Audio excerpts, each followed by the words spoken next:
Zinību diena īpaši nozīmīga bija Garkalnes novadā. Garkalnes māksla un vispār izglītojošā vidusskolā 2014.–2015. mācību gads tika uzsākts pilnīgi rekonstruētajā skolas ēkā.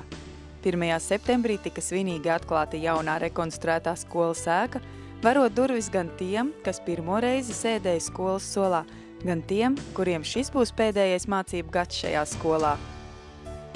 Jā, šodien ir novadā liela diena, jo pēc pusotru gadu būvdarbiem un gandrīz 3 gadus pēc projekta uzsākšanas, kas saistījās ar projektu iesniegšanu, pēc tam viņa apstiprināšanu, tehniskā projekta izstrādi, mēs beidzot esam līdz brīdim, kad rekonstruētā skola kopā ar jaunbūvēto piebūvu var savus durvis un viss ir skaists un apmierināts. Celtniekiem reizēm bija kauns no bērniem, bērniem reizēm no celtniekiem, tādā garā.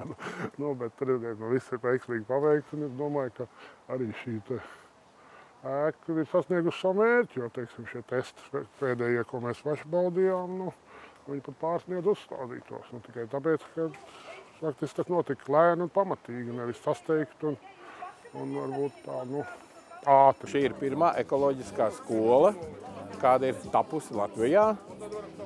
Un arī direktors savā uzrunā jau teica, ka priekšā stāv ļoti atbildīgs darbs un atbildīgi uzdevumi, lai attaisnotu tieši šo ekoloģiskās skolas statusu. Garkalnes māksla un vispār izglītojošā vidusskola ir kļuvusi par paraugu skolu.